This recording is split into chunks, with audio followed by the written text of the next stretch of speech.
Bienvenidos, almas intrépidas, a un viaje no a través de mapas y brújulas, sino a través de los velos entre mundos, donde la piedra ancestral llora lágrimas espectrales y los bosques silenciosos respiran con vida invisible.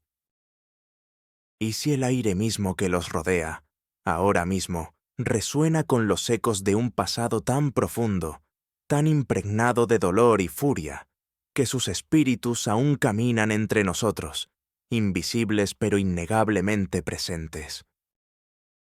Imaginen que el mundo que perciben es simplemente una piel delgada y frágil sobre una realidad más profunda, una donde la venganza no conoce límites, el amor trasciende la muerte y la naturaleza misma es una entidad consciente que observa, espera y a veces juzga. ¿Están listos para escuchar los susurros de Japón? Una tierra donde la historia y el mito están tan intrincadamente entretejidos que desenredarlos sería deshacer el tejido mismo de su alma. Esta noche descorremos las capas del tiempo, aventurándonos en los salones embrujados de los imponentes castillos de Edo, adentrándonos en el abrazo sombrío de los bosques ancestrales y encontrándonos cara a cara con los vengativos yokai, espíritus nacidos de la emoción humana y del poder primigenio de la tierra. Sientan el escalofrío que recorre su espalda, el sutil cambio en el aire, el susurro distante, casi imperceptible, que no es el viento, sino quizás el suave paso de algo mucho más antiguo, mucho más potente que la mera presencia mortal.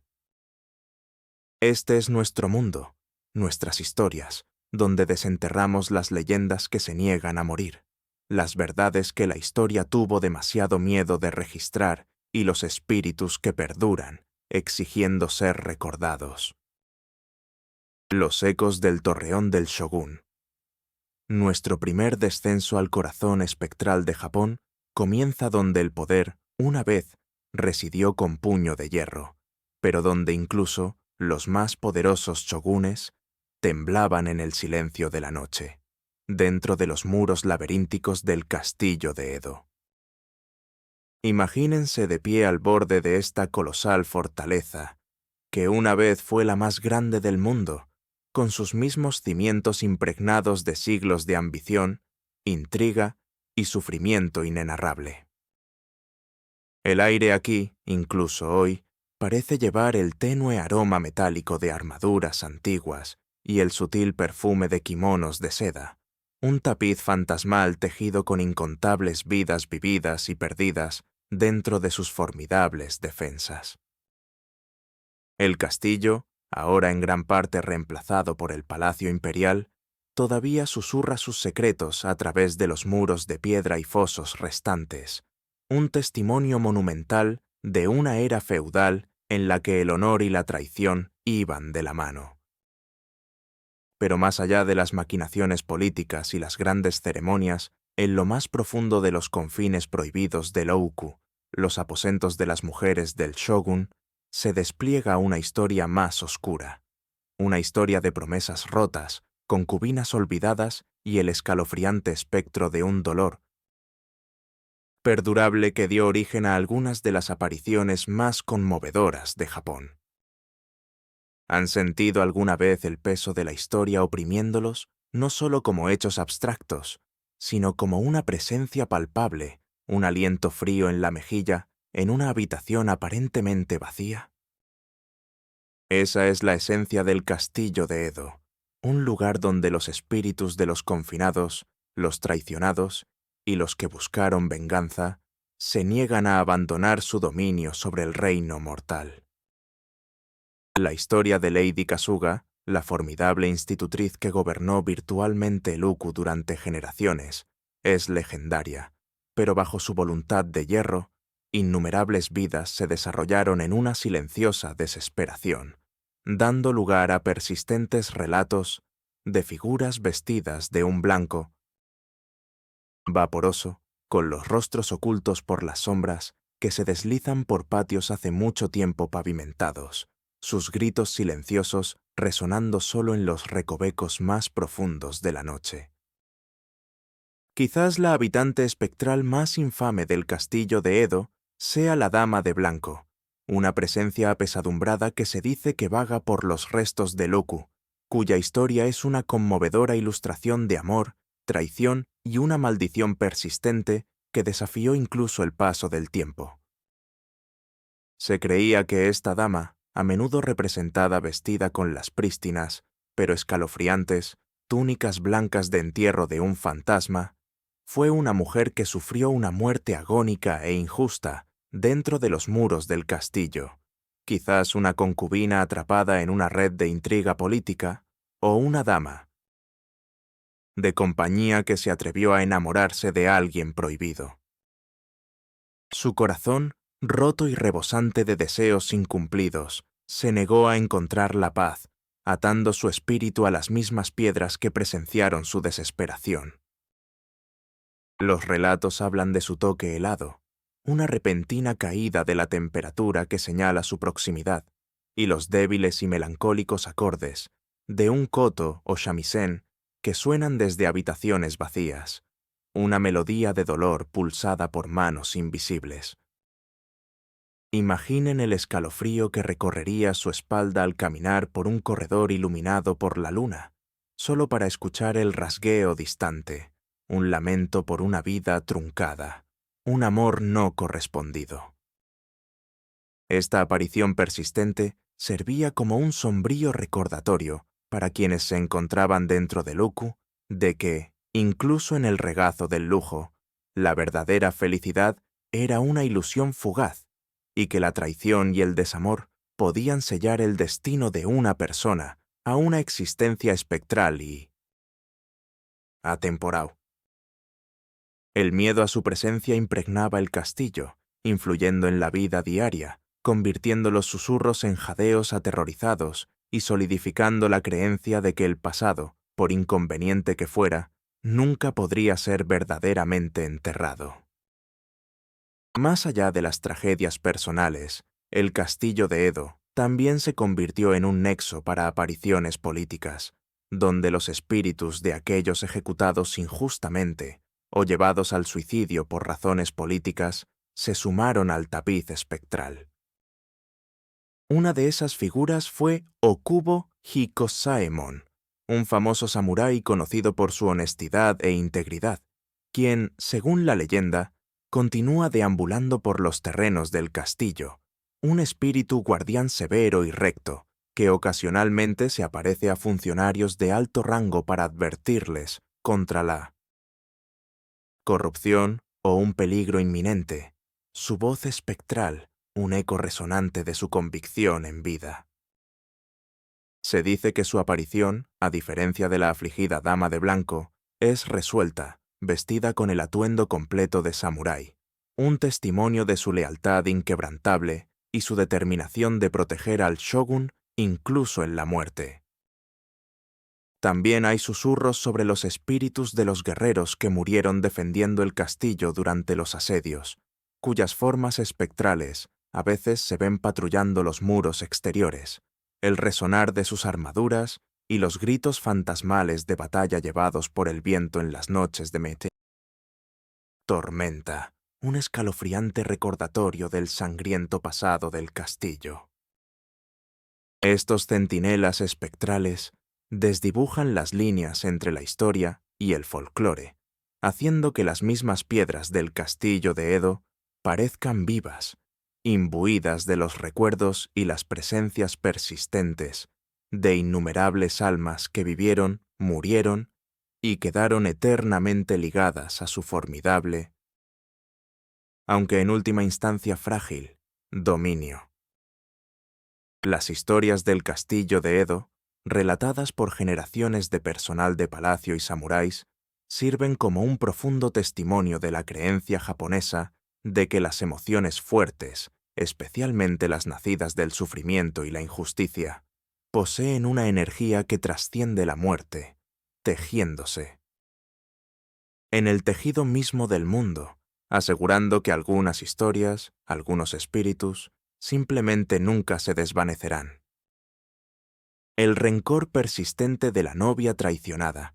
Pero si el dolor majestuoso de los fantasmas de un castillo les provoca un escalofrío, ¿qué dirán de una ira tan incandescente, una traición tan profunda, que transforma a una esposa amorosa en un espectro vengativo, atado para siempre por una maldición?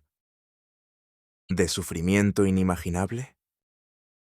Viajemos ahora desde los muros fortificados del poder a las calles mundanas de Edo, donde nace el más aterrador de todos los espíritus japoneses, el Onryo, un fantasma cuya pura furia y sed de retribución trascienden los límites de la vida y la muerte.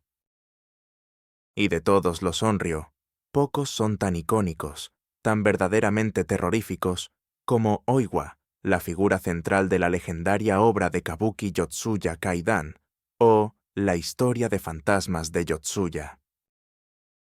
Este no es un relato de muerte accidental o melancolía leve. Es una narrativa cruda y visceral de la crueldad humana y las aterradoras consecuencias de una venganza ilimitada y agonizante. Su historia, entretejida en la conciencia cultural de Japón, ha impregnado todo, desde el teatro hasta el cine, de forma tan potente que los actores que interpretan a Oiwa han visitado, durante siglos, su tumba en el templo Myōgyoji, antes de las representaciones, buscando su bendición y quizás, sutilmente, su perdón, por temor a incurrir en su legendaria ira. ¿Han considerado alguna vez lo que realmente significa que un espíritu no tenga paz, que su tormento sea tan inmenso que no pueda, no quiera, descansar y en su lugar regrese para infligir miseria a quienes lo agraviaron? Oiwa encarna este concepto escalofriante, una encarnación espectral de la furia justiciera. Imaginen la escena. Tami Yayemon, un ronin sin suerte, se casa con Oiwa, una mujer devota de él a pesar de sus defectos. Ella cuida de su padre enfermo, un leal vasallo, pero Yemon, consumido por la ambición y el desdén, por la supuesta falta de atractivo de su esposa y el declive de su familia, se inquieta. Anhela una unión más ventajosa, específicamente con Oume, la hermosa hija de un vecino rico que está enamorada de él. Cegado por la codicia y la lujuria, Yemon conspira con Oume y su familia para eliminar a Oiwa. Envían una poción venenosa, disfrazada de tónico, para la supuesta enfermedad de Oiwa. Visualicen la escena con detalle insoportable. Oiwa, confiada e inocente, bebe la amarga mezcla. El veneno, en lugar de matarla rápidamente, la desfigura horriblemente, haciendo que su cabello se caiga a mechones, que su hermoso rostro se contorsione en una máscara espantosa y que un ojo se le caiga grotescamente. Su agonía, tanto física como emocional, es incomprensible. Ve su reflejo, una burla grotesca de su antiguo yo, y su corazón se hace añicos. El verdadero horror no es solo la desfiguración, sino la revelación de la monstruosa traición de Yemon. Mientras tanto, su padre es asesinado por el cómplice de Yemon, Takuetsu, hundiendo aún más a Oiwa en la desesperación. Abrumada por el dolor, el horror y un insoportable sentido de la injusticia, Oiwa se quita la vida trágicamente, siendo su último aliento una maldición silenciosa y abrasadora sobre el hombre que la destruyó. Este momento, impregnado de una agonía dolorosa y el nacimiento de una ira insuperable, sella su destino no como una difunta pacífica, sino como un Onryo, un espíritu vengativo cuya agonía se volvería eterna, reflejando el sufrimiento eterno que soportó en sus momentos finales. Pero la historia de Oiwa no termina con su muerte. De hecho, es ahí donde realmente comienza. Su espíritu, consumido por un odio tan poderoso que trasciende la forma corpórea, regresa para atormentar a Yemon y a todos los que conspiraron contra ella. Los horrores infligidos a Yemon son legendarios. una clase magistral de tormento psicológico y manifestación física espantosa. Su rostro desfigurado comienza a aparecer en todas partes, en las llamas parpadeantes de un farol, transformándose en su rostro horripilante, en los mechones sueltos del cabello de una mujer, convirtiéndose en sus cabellos enmarañados y en descomposición, incluso dentro de las paredes de papel de su propia casa, su único ojo caído mirando desde lugares inesperados. La manifestación más famosa ocurre durante la boda de Yemon con Oume, cuando, en un ataque de delirio, le parte la cabeza a Oume en dos, creyendo que es el rostro grotesco de Oiwa, que le devuelve la mirada desde debajo del velo de novia. Su vida se convierte en un aterrador y solitario descenso a la locura, plagado de apariciones interminables y delirios terroríficos, cada uno más vívido y grotesco que el anterior. Ve las figuras fantasmales de Oiwa y su padre asesinado, oye sus escalofriantes susurros, siente su toque frío, sin importar a dónde huya. La maldición se extiende a cualquiera asociado con él, ya que la desgracia, los accidentes y los aterradores encuentros con el espectro de Oiwa los acosan a todos, asegurando que nadie escape del alcance aterrador de su furia ilimitada. Su fantasma, a diferencia de muchos, no se contenta con un solo susto o una aparición fugaz. Es una fuerza implacable y omnipresente, una encarnación viva de las consecuencias de la crueldad extrema, una presencia constante y sofocante, diseñada para llevar a su verdugo al borde de la locura y más allá.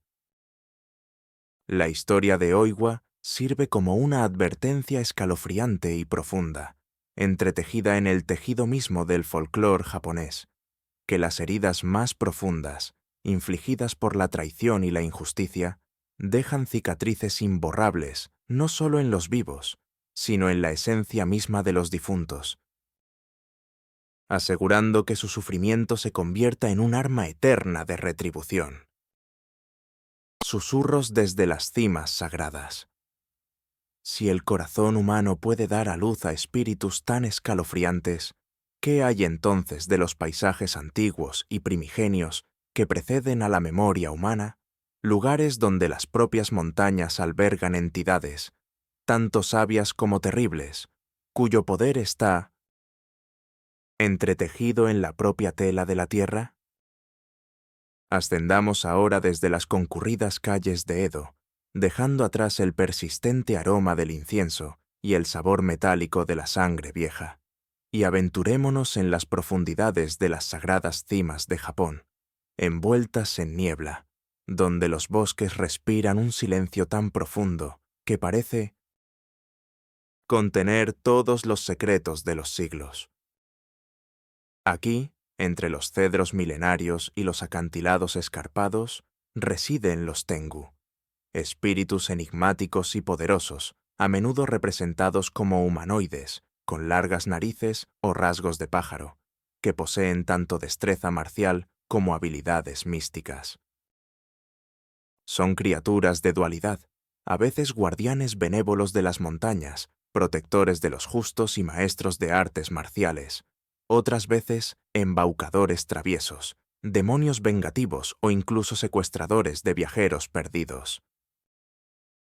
Se dice que sus gritos, como el eco distante de un halcón, resuenan por los valles, una advertencia o una invitación según su humor. ¿Han sentido alguna vez la atracción inexplicable de una tierra salvaje, una sensación de ser observados, no por animales, sino por algo mucho más antiguo, mucho más inteligente, con sus ojos invisibles, pero su presencia innegable? Esa es la esencia del dominio de los Tengu, un reino donde los límites entre lo humano y lo divino son increíblemente delgados, fácilmente transitables por aquellos que poseen conocimientos ancestrales o un inmenso poder espiritual. Las leyendas de los Tengu son tan variadas como las cordilleras que habitan, reflejando su naturaleza compleja. Están los Karura Tengu, a menudo representados con picos y alas, parecidos a aves míticas, poderosos y frecuentemente asociados con la deidad guardiana budista, Garuda. Luego están los Yamabushi Tengu, que parecen más humanos, aunque con narices anormalmente largas, vestidos con las túnicas de los sacerdotes ascetas de la montaña, Yamabushi.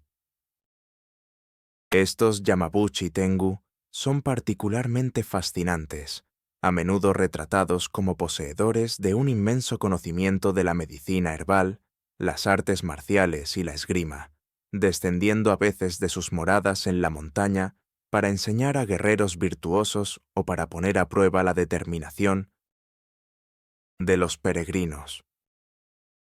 Uno de esos relatos habla de Minamoto no Yoshitsune, el legendario guerrero, quien, siendo un niño llamado Uchiwa Kamaru, se dice que fue entrenado en secreto en esgrima y estrategia por los Yamabushi Tengu del monte Kurama. Imaginen la escena.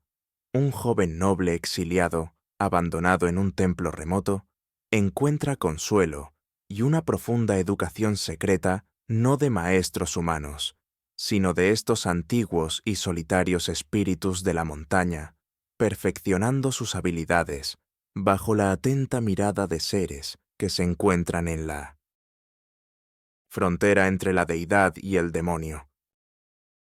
El aire a su alrededor crepita con energía espiritual, los sonidos de su entrenamiento resonando en los árboles centenarios, su sabiduría impartida no solo a través de palabras, sino a través de la esencia misma del bosque. Esta fusión de la tutoría humana y espiritual resalta el papel de los Tengu como árbitros de la justicia y la habilidad, figuras que recompensan la verdadera dedicación pero castigan la arrogancia y la falta de respeto con sus formidables poderes. Sin embargo, no todos los encuentros con los Tengu son benignos. Pueden ser increíblemente peligrosos, especialmente para aquellos que faltan al respeto a sus dominios montañosos o que están consumidos por el orgullo.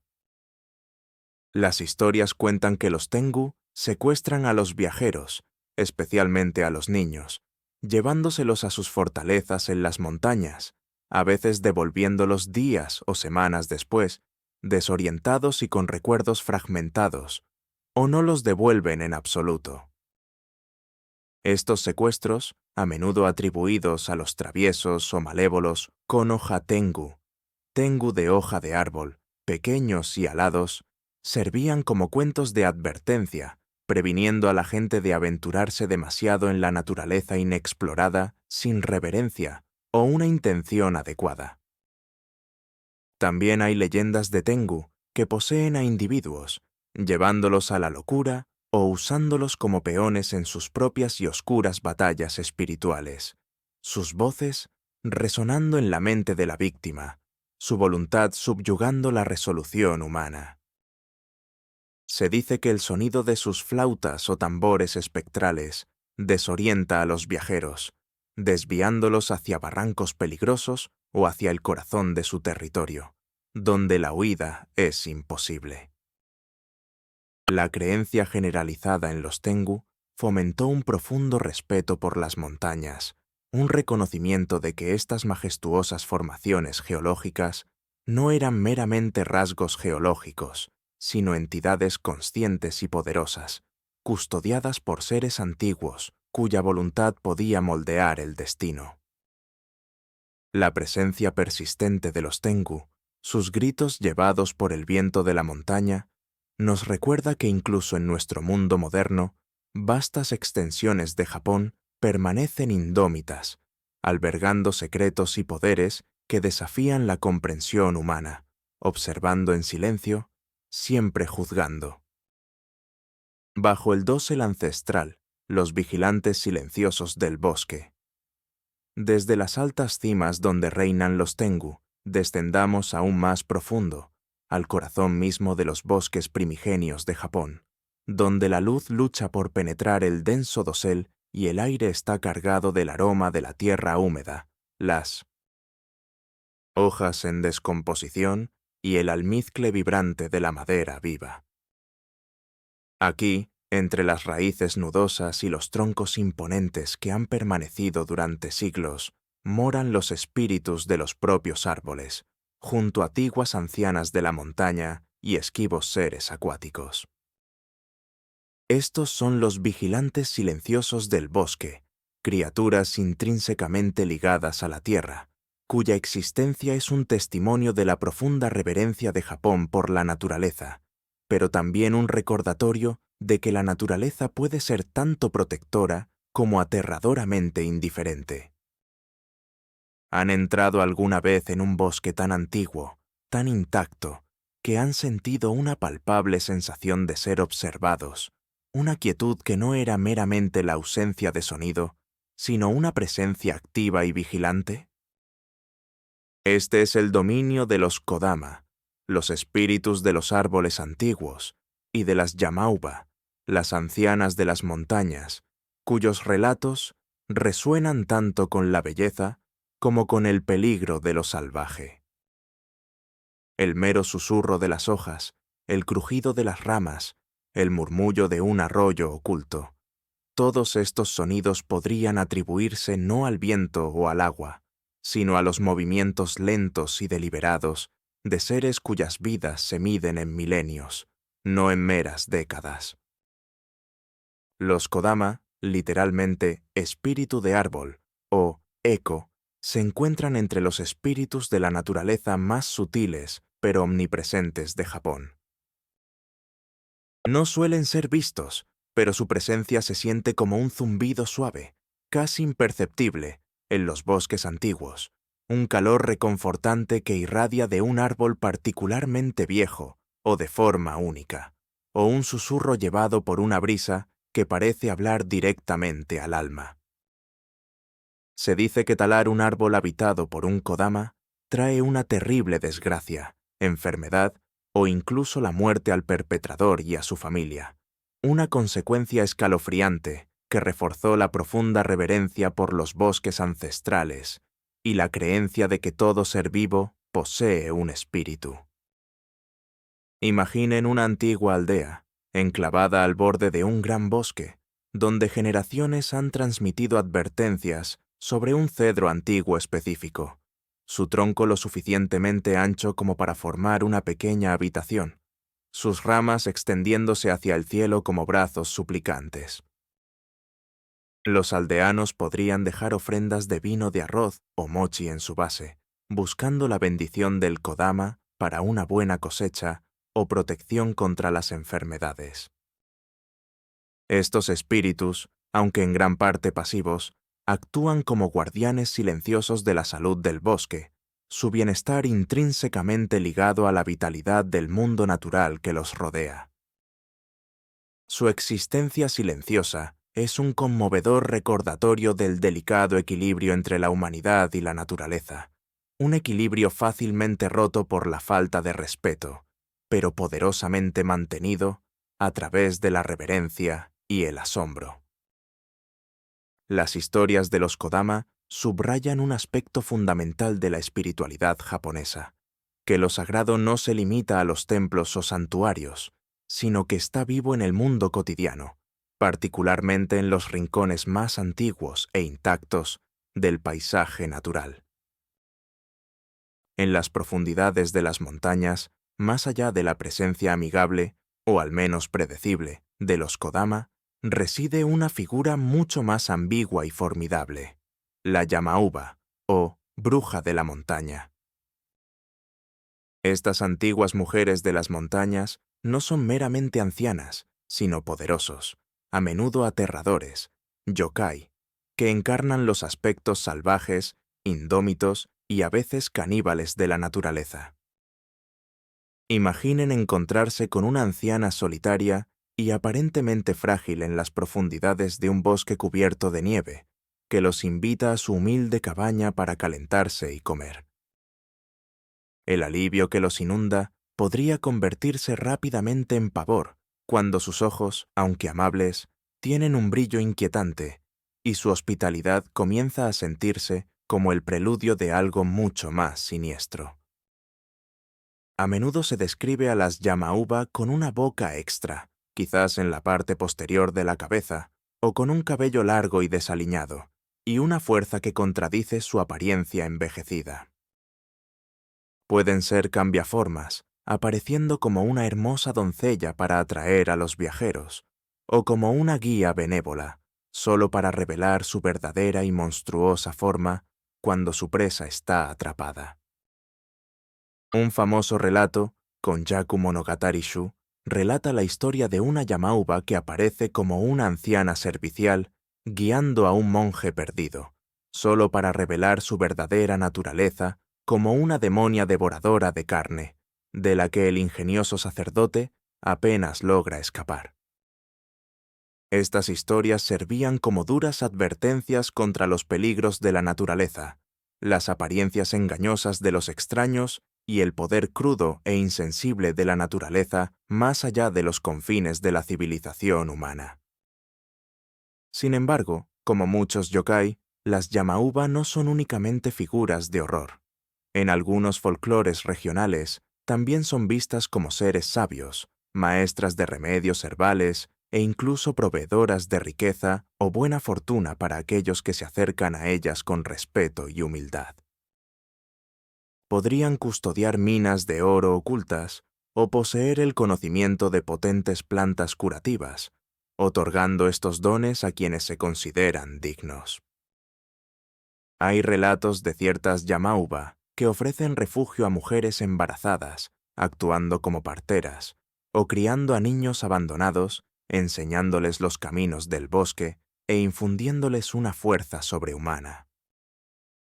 Esta naturaleza dual refleja la percepción japonesa de la propia naturaleza, una fuerza que puede ser tanto pródiga como brutal, dadora de vida y portadora de muerte. El aire mismo alrededor de sus moradas en la montaña podría oler a hierbas silvestres y tierra húmeda, mezclado con un aroma tenue e inquietante de algo primigenio, algo antiguo y poderoso.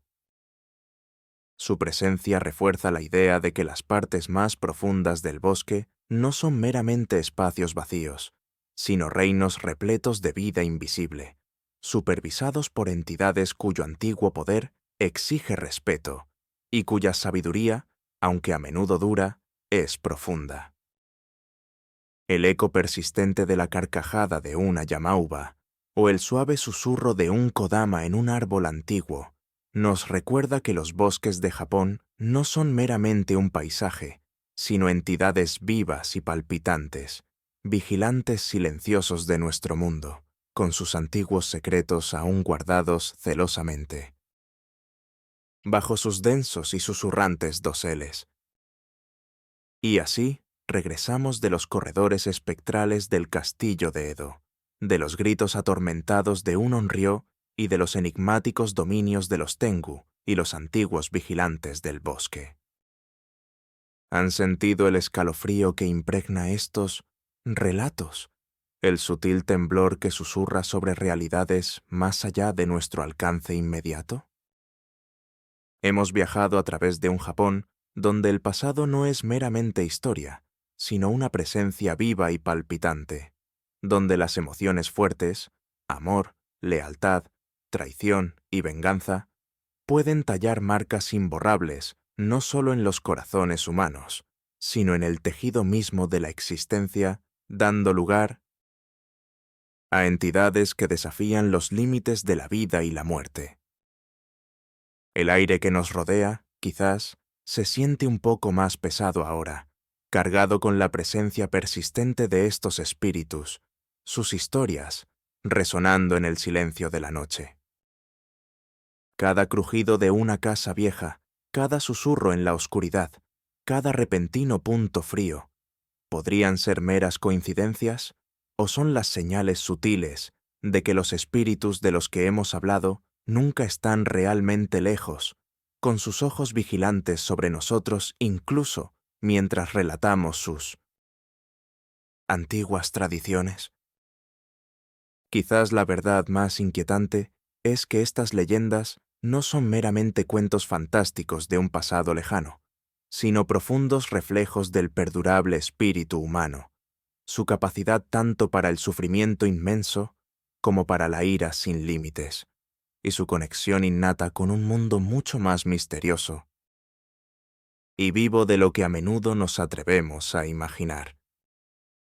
Porque en Japón, los espíritus no son solo historias, son los compañeros silenciosos y constantes que se entretejen en el alma misma de la Tierra, asegurando que la frontera entre nuestro mundo y el suyo permanezca inquietante y aterradoramente delgada.